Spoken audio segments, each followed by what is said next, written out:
Vamos abrir nossas Bíblias aqui em Efésios, capítulo 6. Vamos ler aqui o versículo 12 de Efésios, capítulo 6.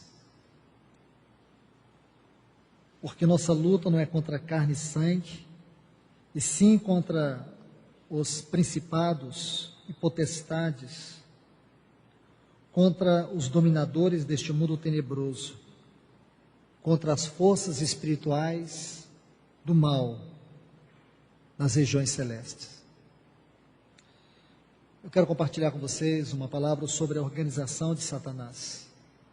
Aqui nesses textos nós podemos ver que Satanás tem um governo que está disposto em principados, potestades, dominadores deste mundo tenebroso e hostes espirituais da maldade atuando nos lugares celestes. É comum os cristãos darem nomes aos demônios. Até já tenho falado isso aqui para vocês. A gente ouve as pessoas falarem de preto velho, pombagíria e etc. Mas a Bíblia não dá esses nomes aos demônios. No entanto, a Bíblia dispõe para nós aqui, nesta classificação de principados, potestades, dominadores e hostes espirituais da maldade. Aqui você vai ver que Paulo diz, regiões celestes. Nós vemos aqui, do versículo 6, que é um texto que já lemos, do capítulo 2,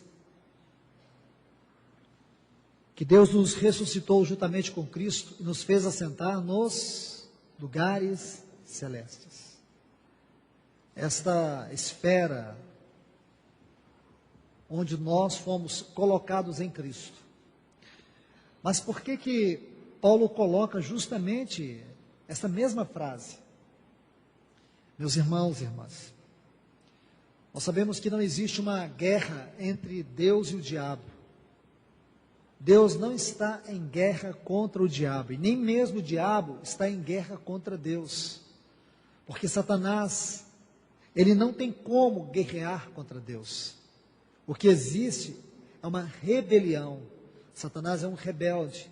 A guerra de Satanás é contra nós. Paulo diz, não temos que lutar contra carne e sangue, mas contra principados, potestades. Então nós vemos que toda esta organização satânica, ela existe com o propósito de nos atacar. É contra nós que Satanás procura atacar. Todo o ódio de Satanás, dentro desse contexto que lemos, é contra nós. Ele odeia Deus, ele odeia Deus. Ele odeia o Senhor Jesus. Mas ele não pode, ele não tem como lutar contra o Senhor Jesus. Ele não tem como lutar contra Deus, porque Jesus já o venceu lá na cruz do Calvário. Jesus já o derrotou lá na cruz do Calvário. O Senhor Jesus já o despojou lá na cruz do Calvário.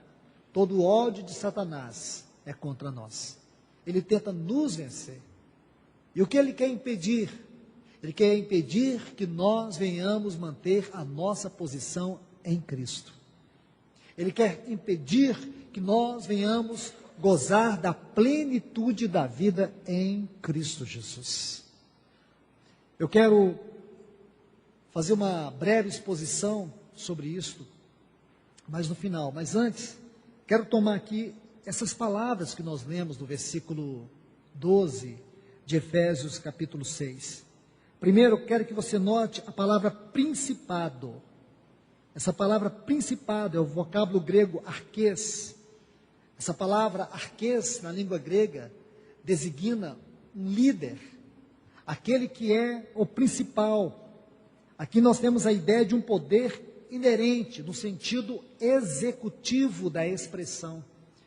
É disso que fala essa palavra principado, um líder, o principal, o maioral. Aqui nós vemos o poder executivo de Satanás, o poder inerente. Na versão em inglês da Bíblia Sagrada, a King James, Essa expressão é contra os governadores das trevas deste mundo. Essa é a expressão que está no original. Governadores das trevas deste mundo. O príncipe das trevas deste século. É assim que está na Bíblia King James. Eu quero que você note isso, porque essa expressão governadores deste mundo, ela é destinada para demonstrar a extensão, a expansão do domínio, do território de Satanás. Nós sabemos que o mundo é a esfera deste governo onde Satanás está atuando. Este mundo que nós estamos vivendo, que nós sabemos que é uma entidade, este mundo que foi sistematizado por Satanás, isto é, à medida que o homem caiu, ele perdeu a presença de Deus. À medida que o homem caiu, ele foi colocado para fora do jardim do Éden. E depois vocês vão ver que quando a geração de Caim é levantada na terra, essa geração não apenas perdeu a presença de Deus, mas perdeu o próprio Deus. Porque o mundo agora está sendo formado por esta geração. E o mundo adquire um caráter espiritual na vida do próprio homem, na relação do próprio homem. E assim nós vemos que o mundo vai se desenvolvendo gradualmente na história da humanidade. E quando nós chegamos nas páginas do Novo Testamento, nós podemos ver o quanto a Bíblia é clara, é enfática sobre o mundo. A Bíblia chama Satanás de o príncipe deste mundo, lá no capítulo 16 do Evangelho de João. Quando o Senhor Jesus diz, aí vem o príncipe deste mundo, ele não tem nada em mim. A Bíblia mostra o mundo sempre como uma entidade espiritual. A Bíblia diz que o cristão não deve ter amizade com o mundo, não deve ter nenhum relacionamento ou colocar suas raízes neste mundo, porque o mundo, ele jaz no maligno. Veja bem, o mundo está enterrado no diabo, não é o diabo que está enterrado no mundo. O mundo jaz no maligno. E nós precisamos estar claros quanto a isso. Desde que tenho compartilhado com vocês sobre essa questão de guerra espiritual, tenho procurado mostrar que o nosso maior problema com relação à guerra espiritual é a ignorância. A ignorância que temos com relação a este assunto. A ignorância que temos com relação à nossa posição em Cristo. A ignorância que temos em relação à experiência objetiva, que é o capítulo 2 da Epístola aos Hebreus, e a experiência subjetiva da nossa salvação, que é o capítulo 2 da Epístola aos Efésios. Então, toda a nossa ignorância quanto a isso, nos torna o quê? Presas fáceis, presas vulneráveis. Não adianta um cristão dizer, eu leio a Bíblia todo dia. Não adianta um cristão dizer, eu já li tantos livros, eu sou uma pessoa que ora, eu sou uma pessoa que jejum. Você pode ter todas essas práticas e ainda ser uma pessoa que o diabo tripudia em cima. Porque é com esse tipo de gente que Satanás conta. É pessoas que se gabam da sua piedade. Porque, irmãos, o Evangelho é atitude.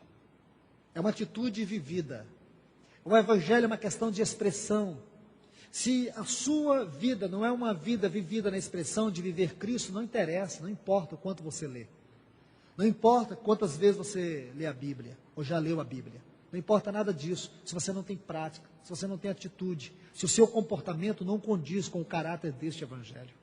Se as suas palavras, se os seus negócios, se o seu andar não está à altura deste Evangelho. Não importa se você canta, se você toca, se você prega, não interessa nada disso. Eu quero até falar para vocês que é com esse tipo de gente que Satanás conta. Esse tipo de gente são ferramentas mais poderosas na mão do diabo do que aqueles chefes de terreiro de macumba. Esse tipo de gente oferece para Satanás muito mais poder para ele enganar e atuar. Então vocês precisam estar alertas, porque Satanás, ele sabe muito bem como nos seduzir, como nos enganar. Quanto menos temos de Cristo na nossa vida, mais espaço nós vamos dar para ele. Então veja, eu quero que vocês notem essa expressão, principado. Aqui, quando ele diz principado, significa que ele tem um principado neste mundo. Este mundo aqui Fala de um mundo alienado, separado de Deus, um mundo que está em oposição a Deus em todos os sentidos. A expressão mundo, dentro do contexto que nós estamos estudando, repito, é uma entidade espiritual. Este mundo é uma entidade espiritual, onde Satanás tem o seu domínio. E esses principados, eles regem, eles dirigem este mundo.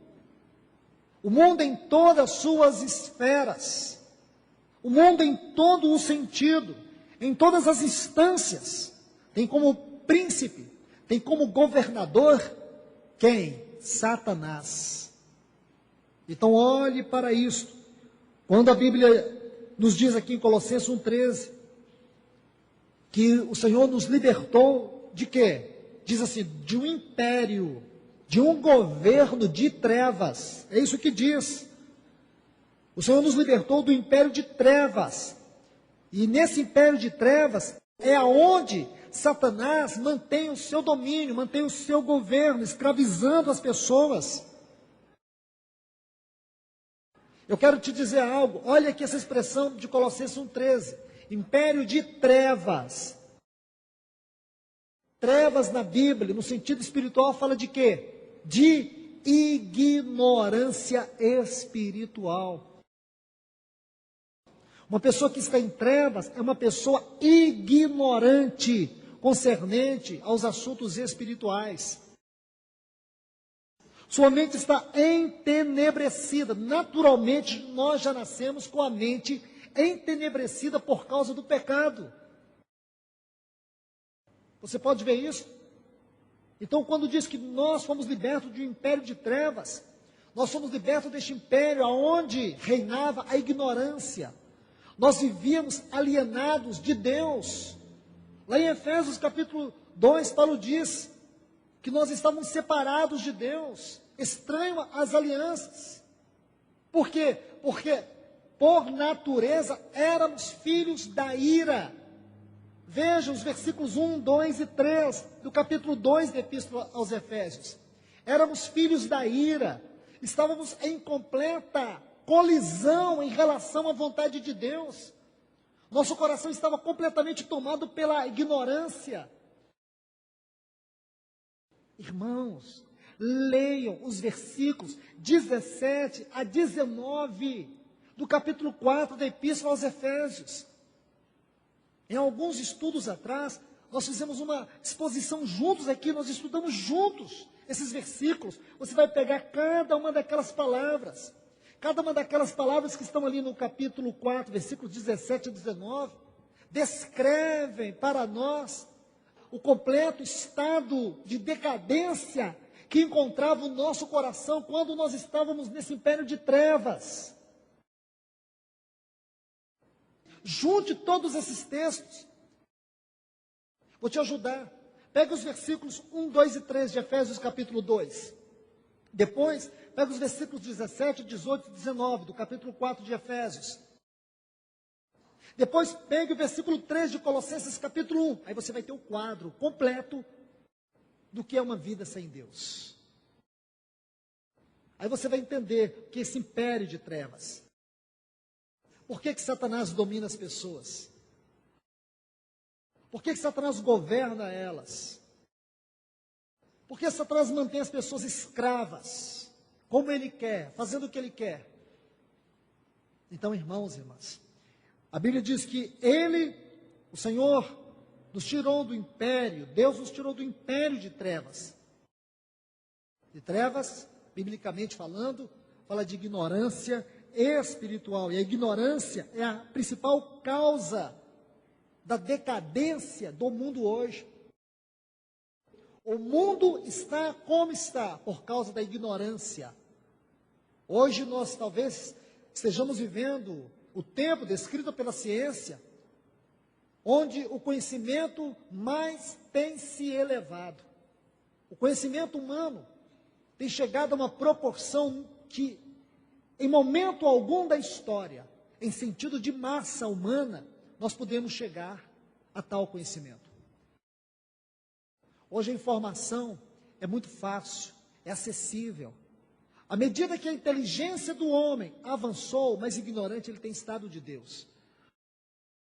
A medida da sabedoria de uma pessoa não está na sua inteligência, porque sabedoria é um dom de Deus. Sabedoria não é um conhecimento intelectual. Sabedoria é uma revelação divina no coração do homem.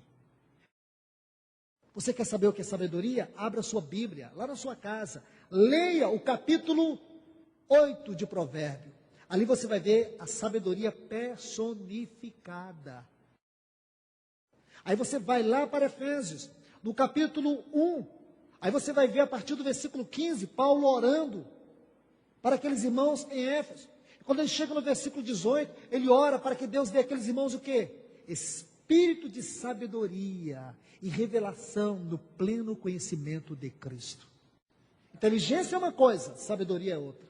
Inteligência você pode comprar. Inteligência você pode obter. Sabedoria Deus te dá. Sabedoria não depende do intelecto. Sabedoria depende da submissão, da consagração, da entrega, da piedade, da devoção, da intimidade com Deus. Tem pessoas que não sabem a diferença de um zero para o O, mas tem sabedoria espiritual. Compreende isto? Então Satanás, ele age aonde? Da ignorância. Quando eu falo de ignorância, eu não estou tocando a questão da inteligência. Ele usa até a inteligência do homem para poder subverter o pensamento do homem em relação à sabedoria. Porque hoje o intelecto é o que é mais importante. Toda a essência intelectual de Satanás é burrice, porque Satanás é uma faculdade de burrice. Ele não tem sabedoria, ele tem perspicácia. Sabedoria só quem tem é Cristo, porque ele é a sabedoria de Deus. Ele se tornou da parte de Deus o quê? Sabedoria. Olhe 1 Coríntios 1,30. Vamos avançar mais um pouco aqui. Vamos voltar para Efésios 6,12. Então, nós temos aqui principados, depois nós temos potestades. Aqui nós já vimos o primeiro.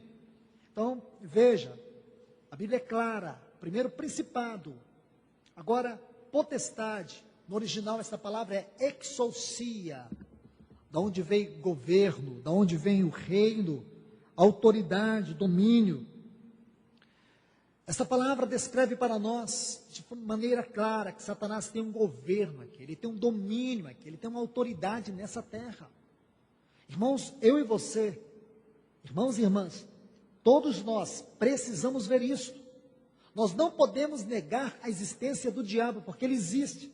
Porque o mundo tem ignorado o diabo, porque o mundo tem desconsiderado Satanás, como ele é descrito na palavra de Deus. É por isso que o mundo está como está, porque ele tem ignorado o próprio diabo. Tem um texto que vai nos ajudar a entender essa palavra exousia, ou potestade. Lucas capítulo 4, e o versículo 5.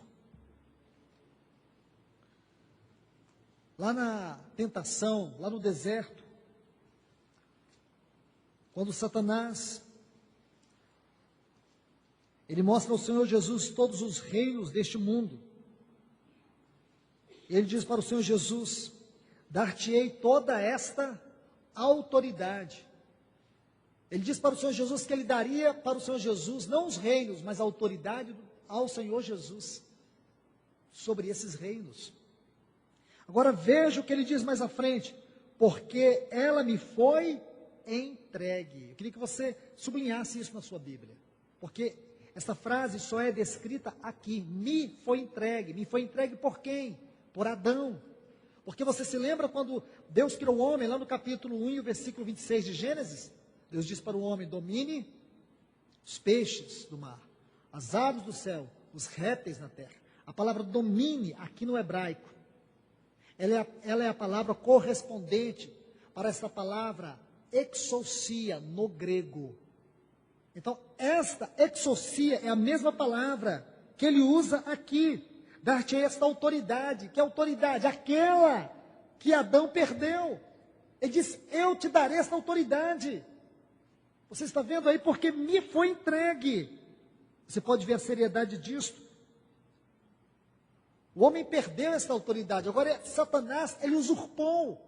A partir de então, aquele homem que Deus criou, conforme sua imagem e semelhança, deu a ele a autoridade e o governo, para que ele pudesse dominar esta terra. Este homem perdeu, porque agora ele caiu, e Satanás usurpou este lugar. Porque o propósito de Satanás era, na eternidade passada, usurpar o lugar do filho. Ele não conseguiu, e ele caiu.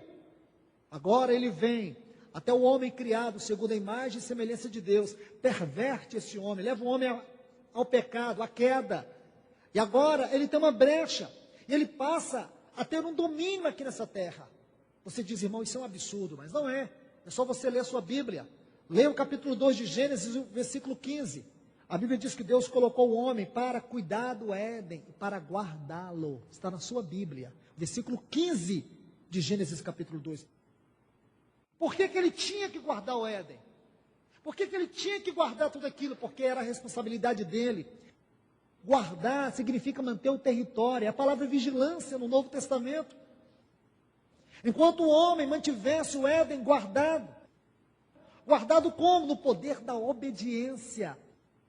À medida que o homem caminhasse em obediência a Deus, o Éden estava guardado. Você pode ver isso? Como que o homem guardaria o Éden? À medida que ele caminhasse em obediência, porque o dia que ele desobedeceu, o Éden ficou desguarnecido. Veja a importância da obediência. Irmãos, nós temos que olhar isto com muita seriedade. Porque Satanás tem levado uma vantagem imensa de nós, por causa da nossa ignorância. Porque nós não temos sido sóbrios, nem vigilantes, como Pedro disse. O diabo, vosso adversário, anda ao vosso derredor, procurando a quem tragar. Tudo isso é tão sério, e nós temos sido tão descuidados quanto a isso. Então você vê que essa palavra potestade, essa palavra define o governo de Satanás aqui. Voltemos, irmãos e irmãs, para mais uma palavra: principados, potestades. Depois ele diz, dominadores deste mundo tenebroso. A palavra aqui no grego é muito interessante. Essa palavra é cosmokratos. Aqui fala daqueles demônios que agem em todo o sistema econômico, político, do governo desta terra. Irmãos, irmãs, vocês concordam comigo que toda a política deste mundo, toda a economia deste mundo, todo o governo deste mundo é maligno, é perverso, é corrupto? Ou vocês conhecem um governo justo, perfeito nessa terra? Alguém tem um modelo para nos dar? O socialismo é perfeito? A democracia é perfeita? A ditadura é perfeita? Tudo isso é imperfeito, é corrupto, não é verdade? Eleição após eleição, troca-se o governo, às vezes repete o governo. E ele é bom? Ele é justo? Ele é um exemplo para nós? Esses governantes que estão aí, irmãos, eles não servem de parâmetro, de modelo moral para os nossos filhos. Mas eles estão no poder, não é verdade? Existe algum governo que nós podemos colocá-lo como um padrão moral? Não. Sabe por quê? Satanás infiltrou esses dominadores, esses cosmocratos, em todo o sistema de política, de economia, de governo do mundo. Você vê a saúde, você vê a educação. Aonde você olhar nessa terra, você vê injustiça imperando. Aonde você olhar nessa terra, você vê a corrupção operando. Mas por que está operando? Aí troca-se ministro, troca-se secretários, continua do mesmo jeito. Por quê, irmãos?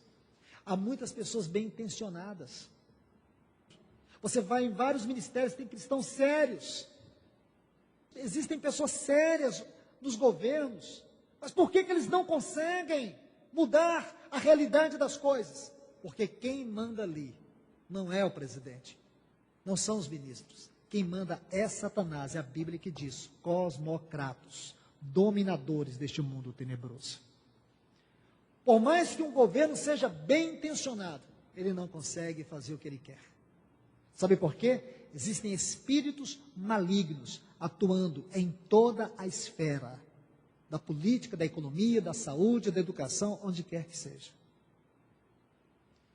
É isso que a Bíblia diz. Então, quando você olhar para essa palavra, dominadores deste mundo tenebroso, eu gostaria que você notasse aqui a palavra mundo. Eu gostaria de colocar 5 pontos para vocês entenderem essa palavra mundo aqui, deste mundo tenebroso. A palavra mundo, nós sabemos que ela vem do grego cosmos. Fala de uma coisa arranjada, ornamentada, sistema organizado. Você pode ver que Satanás, ele sistematizou todas as necessidades do homem, por isso que ele controla as coisas. Tudo neste mundo é na base de um controle governamental e espiritual. Então ele organizou todos os seus séculos através desses sistemas. E assim ele está atuando. Então, eu quero que você note aqui, quando você encontrar esta palavra mundo, essa palavra fala de uma organização maligna. Esse é o primeiro ponto que eu quero mostrar para vocês. Segundo, o mundo denota o esquema ou o sistema e a organização do inimigo com o único propósito, usurpar o lugar de Deus no coração do homem. Você talvez não entenda o que eu estou dizendo, mas eu vou colocar em aspectos práticos dentro do contexto da sua vida. Veja como nós temos tantas desculpas para não termos uma vida de intimidade com Deus. Nós falamos que não podemos ter intimidade com Deus, tempo com Deus por causa do estudo, por causa do trabalho. Sempre estamos cansados, porque nos sentimos como que invadidos no nosso tempo, com a nossa responsabilidade, como se a nossa responsabilidade fosse a nossa inimiga, como se a responsabilidade não fosse uma virtude, mas um defeito que eu tenho, porque sou responsável, aí eu tenho que trabalhar, tenho que estudar e não sobra tempo para nada. Mas é uma forma que Satanás tem feito para poder ganhar o coração das pessoas. Essa tem sido uma maneira como Satanás tem trabalhado de uma forma sutil para aprisionar as pessoas. E por isso as pessoas ficam cansadas, estressadas, desanimadas. E não percebe que por detrás disso existe uma força espiritual que trabalha de uma forma sutil para escravizar a pessoa no tempo. Quando você olha para trás, é 1 mês, 2 meses, 3 meses. E você vê que a sua comunhão com Deus tem se perdido no tempo. Você percebe que aquele zelo, que aquela fome que você tinha pelo Senhor foi se acabando, foi se diluindo. E você tenta agarrar e não consegue mais, porque você está preso como que um inseto numa teia de aranha, que você não consegue se desvencilhar. Você percebe que a morte espiritual está chegando.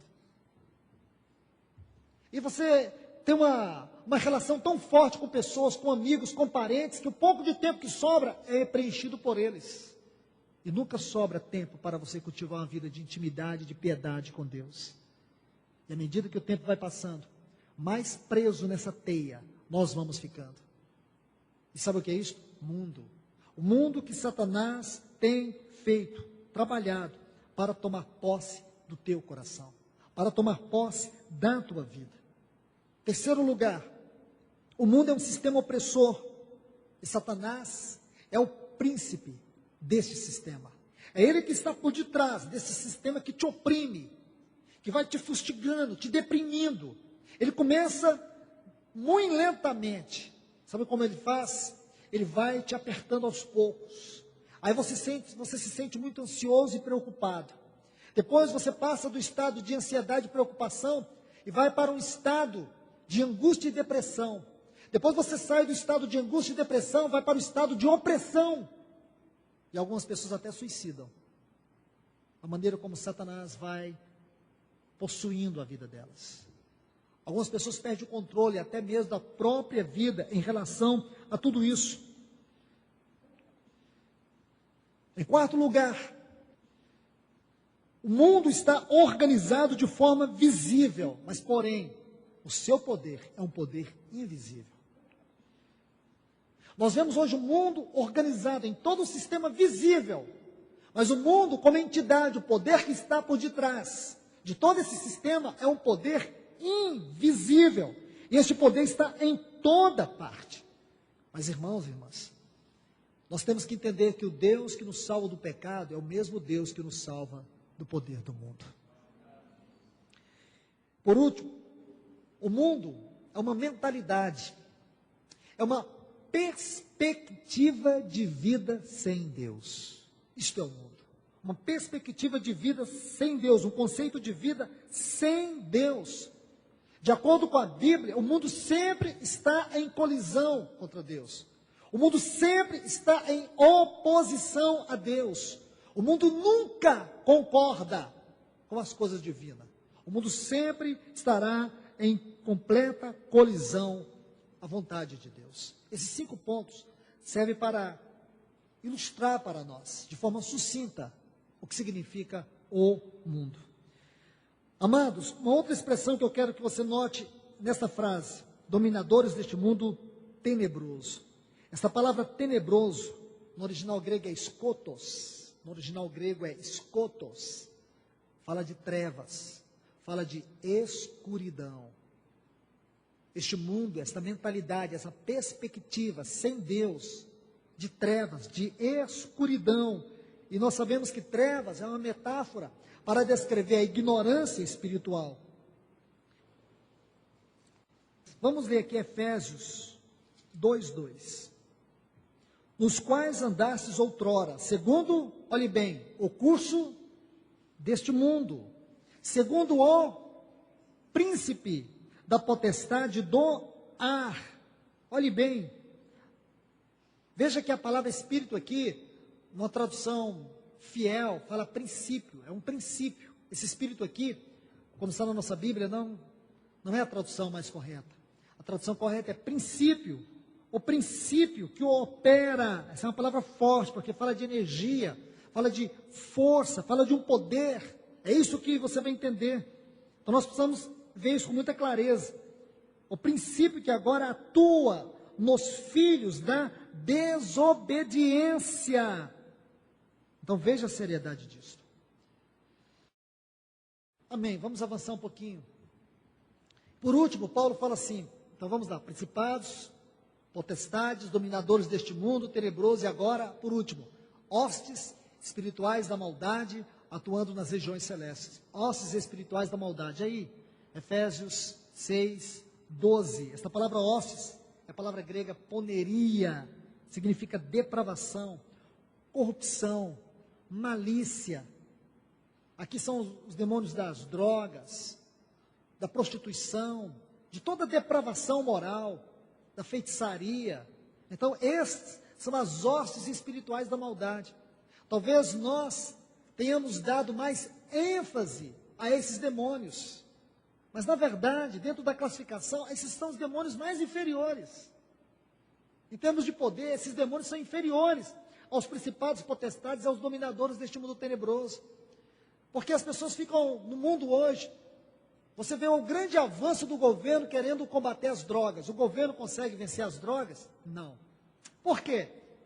Porque os principados e as potestades, os dominadores, que são os demônios de poderes mais avançados, esses é que estão no governo. Se o governo está debaixo desses demônios, como é que ele vai conseguir dominar essas hostes espirituais da maldade? Como que o governo vai conseguir vencer isso? Não vence nunca. Você vê em todos os aspectos o avanço da pecaminosidade do homem, da imoralidade, da depravação. Você vê isto. Se fala tanto de libertar as pessoas, de ajudar as pessoas sobre os vícios das drogas, de tantas coisas, mas o governo, ele não combate aquela droga que silenciosamente mais causa dano aos homens, que é o cigarro e a bebida. Não é verdade? Mas isto é social, né? Fumar é social, fumar é cultura, beber é cultura. Mas se você for colocar em proporções, essas drogas atingem mais o homem, destrói muito mais do que essas outras. E essas não são proibidas, sabe por quê? São lucrativas para o governo. Se você colocar isso no papel, você fica chocado. Todo mundo sabe disso. Mas por que o governo não proíbe isso? Porque existem principados. Não é o governo que quer, é Satanás que quer. Quem manda no Brasil não é o Lula. Quem faz o que quer nesse país é o diabo. Você entende isso? Eu sei que isso choca vocês, porque a gente tem aquela falsa piedade. Não, irmão, quem manda nesse país é Deus. Espera, Antes de você responder isso, você tem que saber o que é guerra espiritual. Deus não manda no Brasil. Deus manda em tudo. Você entende? Ele é soberano. E até deixar Satanás mandar no Brasil faz parte do poder dele. Porque Satanás só manda porque Deus é Deus. Porque ele está no trono e ele permite isso. Só que não é por esse meio, por esse caminho que Deus vai agir. Deus vai agir por meio da igreja. Você entende? A igreja é a expressão da autoridade dele na terra.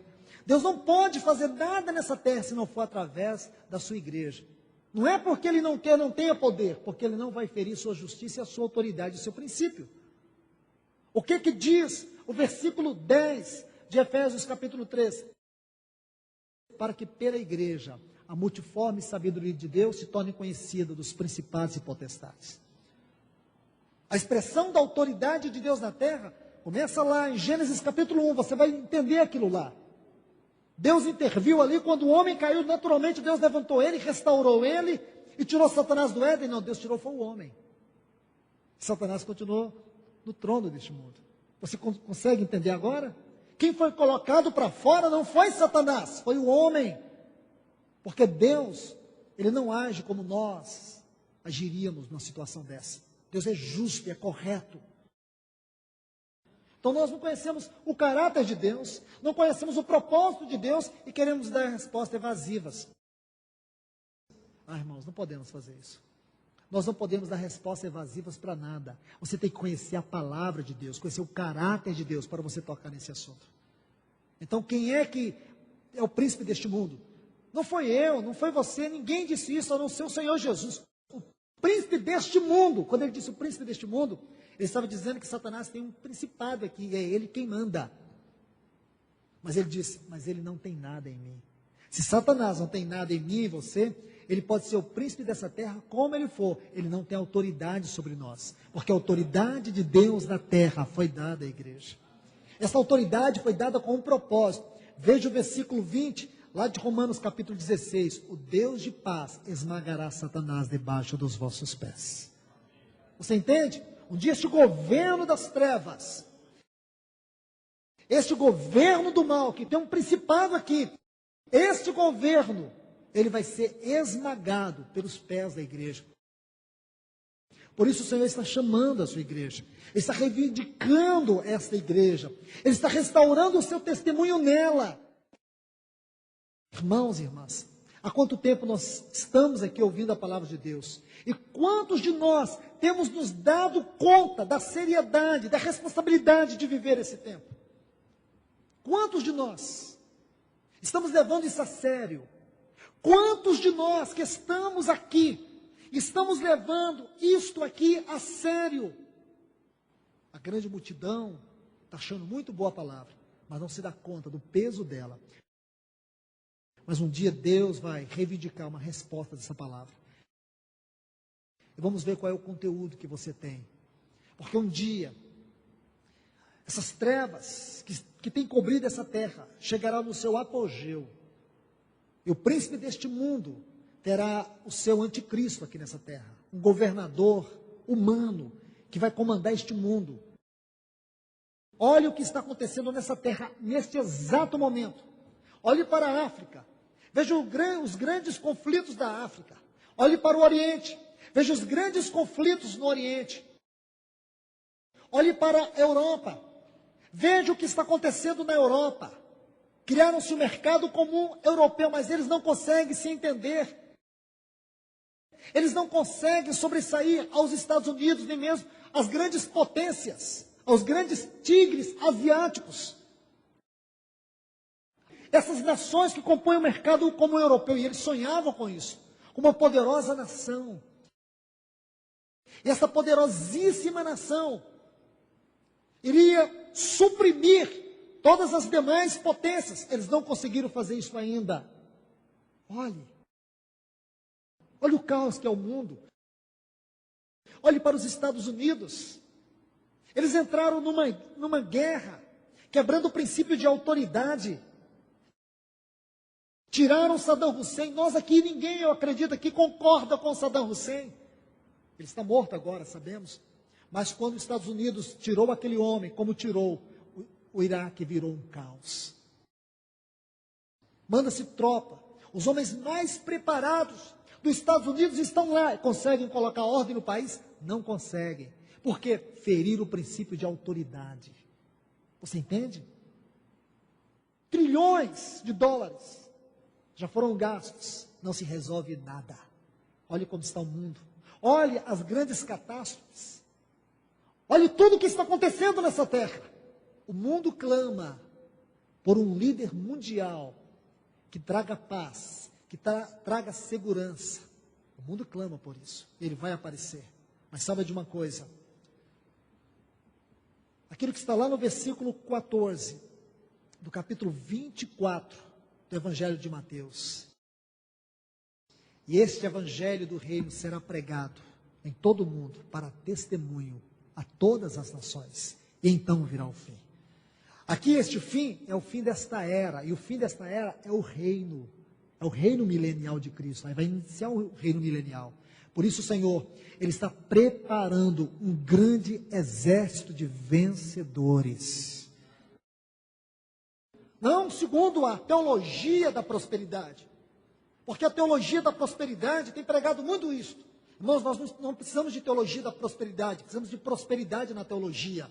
Precisamos que as riquezas dos céus venham inundar o nosso coração com a verdade de Deus. Você compreende isso? Então agora, deixe-me concluir este ponto, este assunto de hoje. Deus está reivindicando a sua igreja.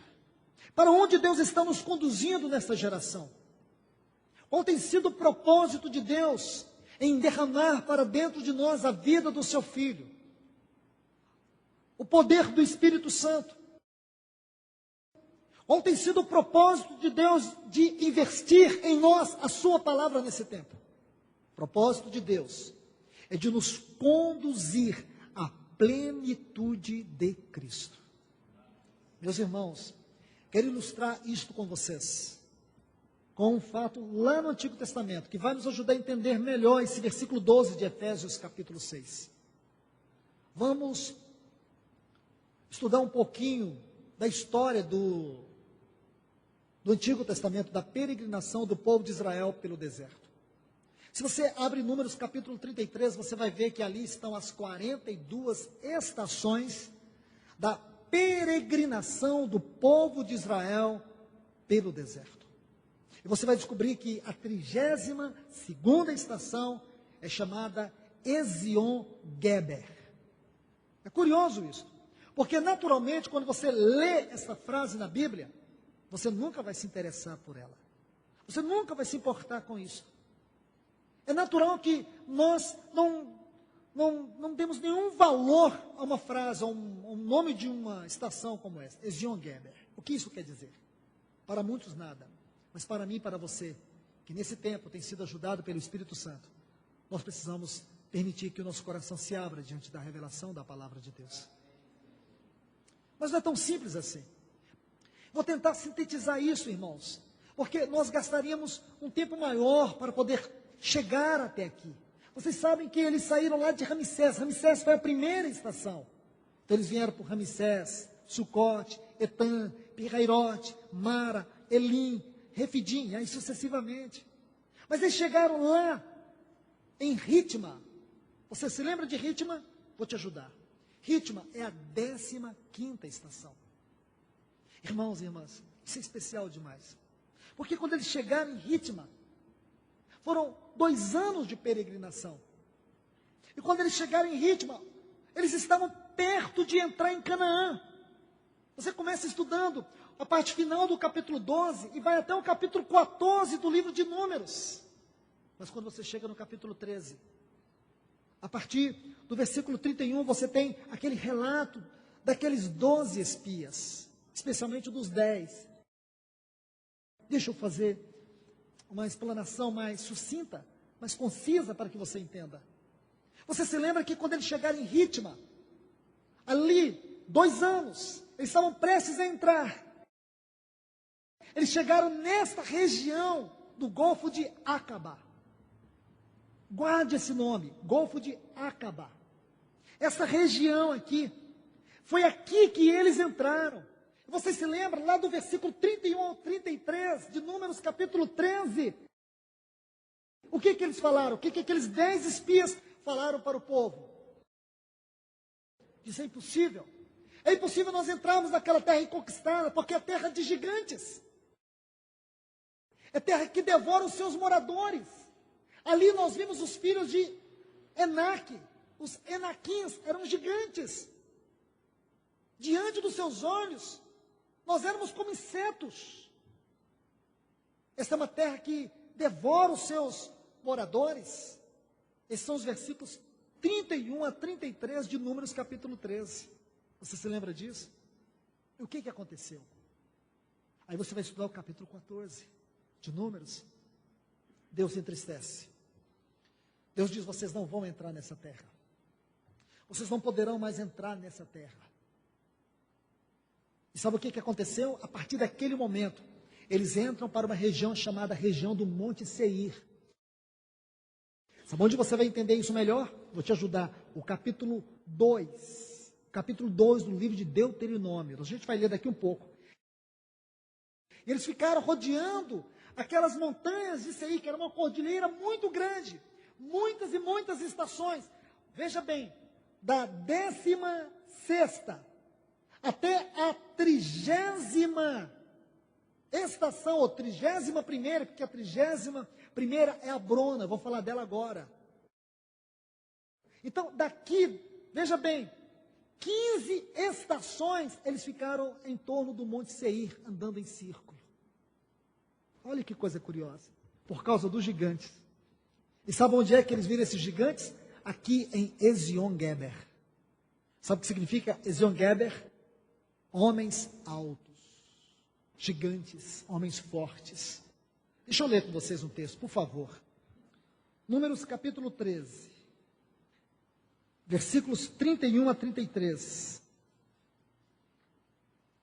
Olha o que eles disseram: não poderemos subir contra aquele povo, porque é mais forte do que nós.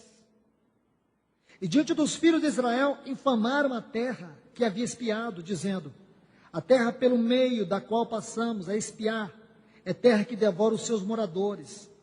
E todo o povo que vimos nela são homens grandes, de grande estatura, Ezion-Geber. Também vimos ali gigantes, os filhos de Anak, são descendentes de gigantes. Éramos aos nossos próprios olhos como gafanhotos, e assim também o éramos aos seus olhos. Estão vendo? Eles não tinham uma visão de quem era Deus, eles só tinham uma visão de quem era o inimigo. Quero que vocês guardem tudo isso, porque a gente vai precisar para entender o versículo 12 de Efésios capítulo 6. Agora, meus amados irmãos e irmãs, abram comigo suas Bíblias, em Deuteronômio capítulo 2. Vocês não vão ler, eu queria só que vocês olhassem para mim, porque eu quero fazer uma explanação antes de vocês ler esses versículos. Vocês se lembram que eu disse que a 31ª estação é a Brona. Essa palavra no hebraico, a Brona, ela significa travessia, cruzamento, encruzilhada. Mas por quê? Deixa eu dizer algo para vocês sobre este lugar. Se você estuda essa região de Abrona, você vai descobrir que aqui era onde as principais vias passavam. Se você saía do Monte Sinai, você estava subindo para a Arábia, era ali que você ia passar. As principais vias, elas chegavam naquele ponto de inflexão. Então, todas as vias chegavam ali. Então, a partir de Abrona, eles foram direto para Canaã, não mais andando em círculo, agora eles vão direto. Veja, Abrona, fala de quê? Qual o significado de Abrona? Cruzamento. Sabe o que significa espiritualmente, Abrona? Cruz, o caminho da cruz.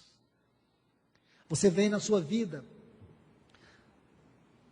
às vezes nós andamos assim, equivocados, mas quando você anda pelo caminho da cruz, você anda diretamente para a plenitude de Cristo.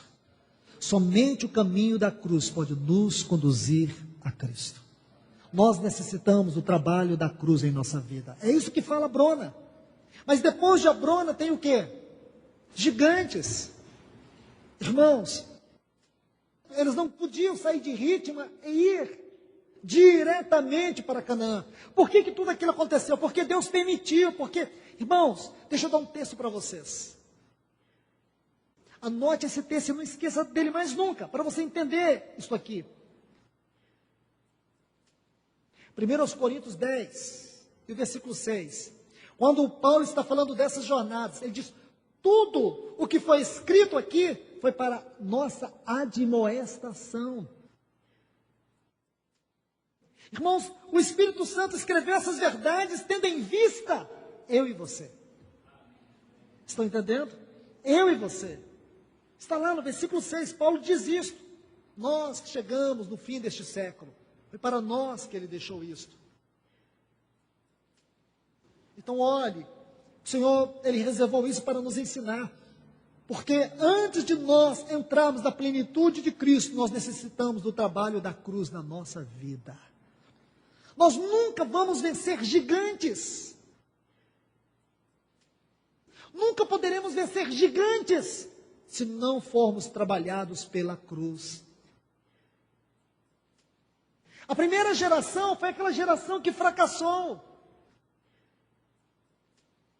A primeira geração foi aquela geração que morreu no deserto. Eles não puderam entrar na terra, com exceção de Josué e Calebe. Todos eles tiveram que morrer e tiveram que passar pela morte sem entrar na terra prometida. A primeira geração não pôde entrar. A segunda geração, esta sim, esta pôde entrar. Então, irmãos e irmãs, essa nova geração, essa geração que foi gerada no deserto, deserto não é um ponto geográfico na nossa vida.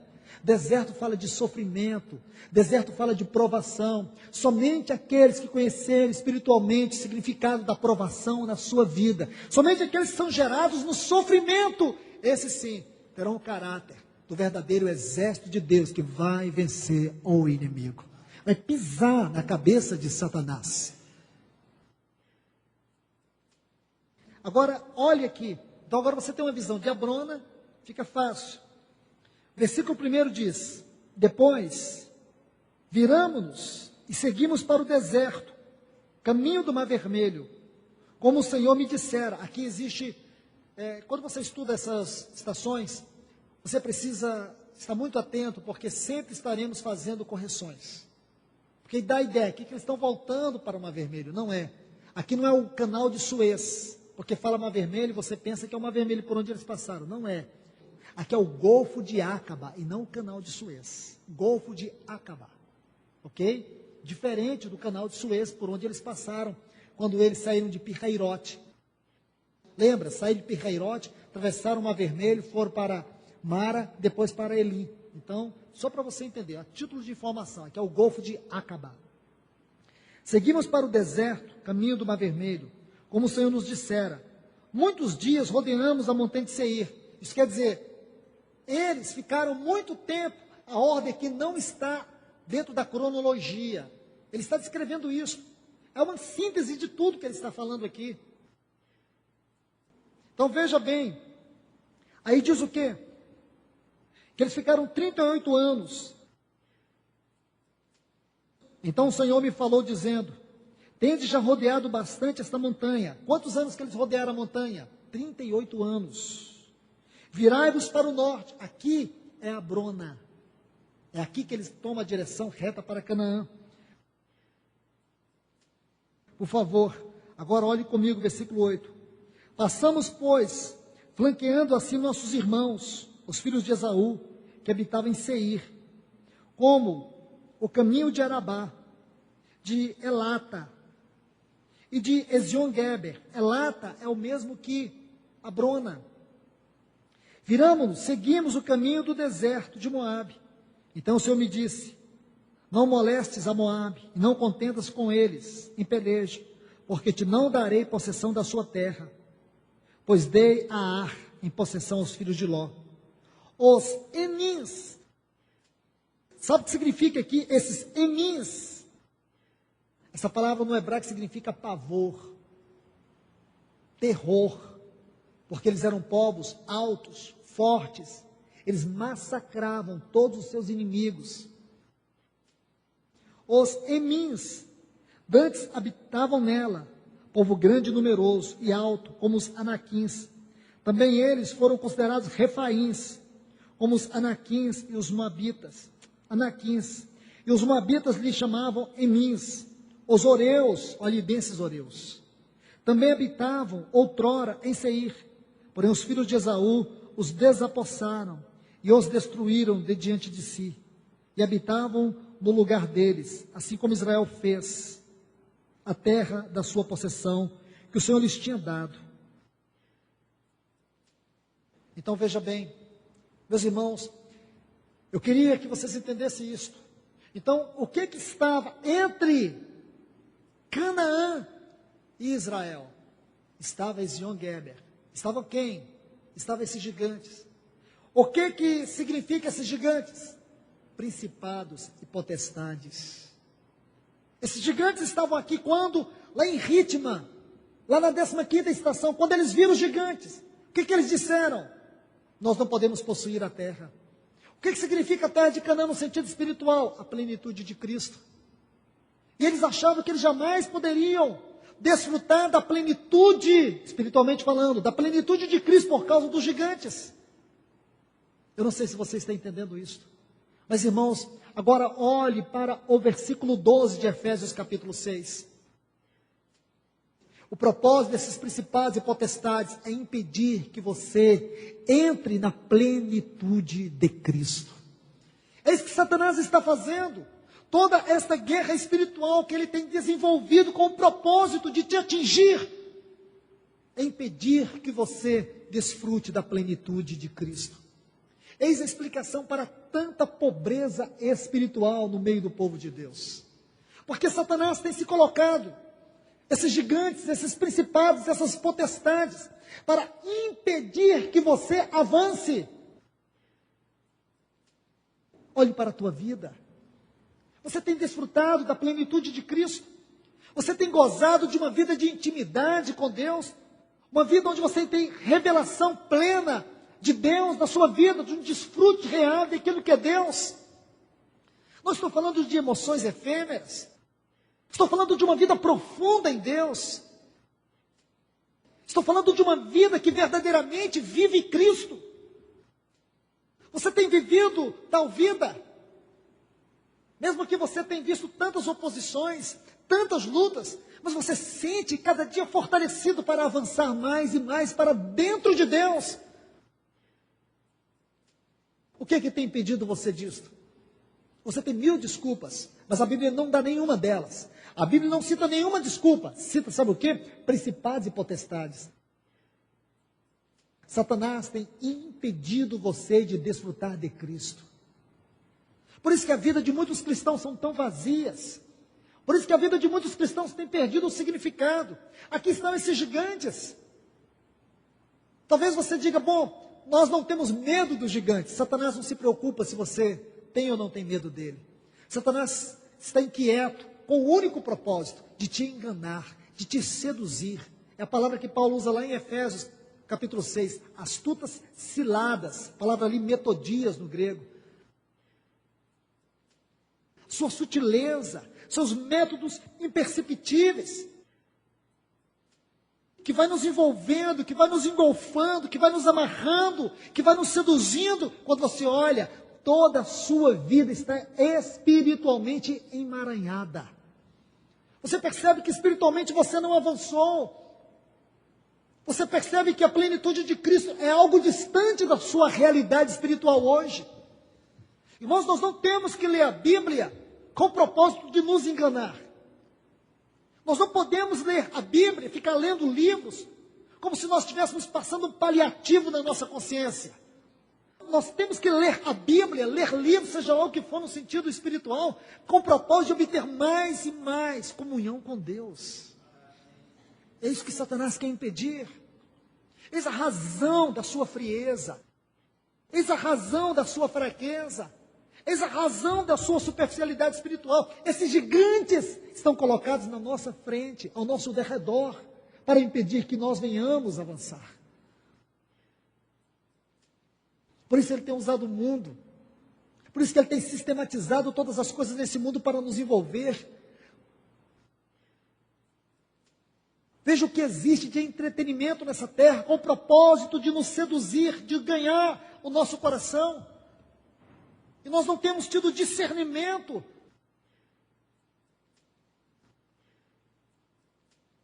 Irmãos e irmãs, esses gigantes estão aí.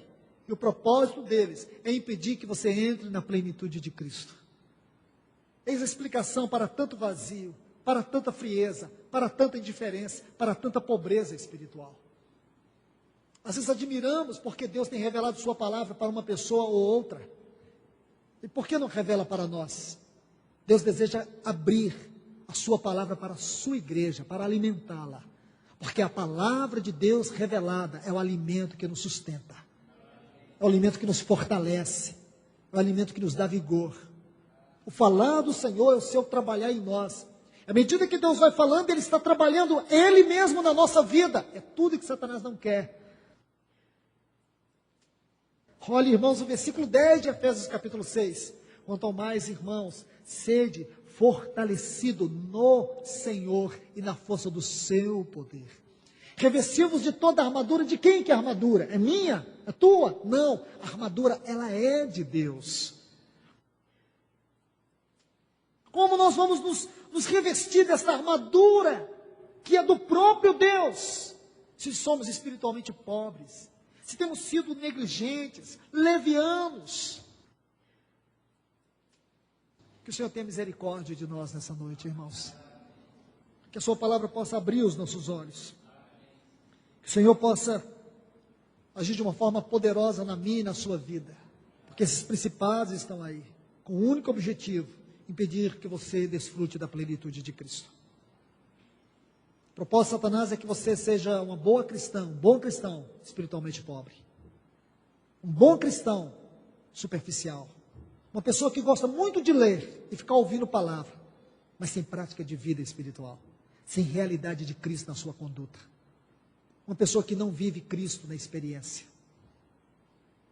Satanás, ele quer nos manter como cristãos de fachada, e não pessoas que verdadeiramente conhecem a Deus. Satanás quer nos manter na ignorância. Quanto mais ele nos manter nessa ignorância espiritual, essa vida rasa, melhor para ele. Mas quando você puder tocar a profundidade da vida que é Cristo, você não vai ser mais enganado por Satanás. Que Deus nos ajude, irmãos, irmãs.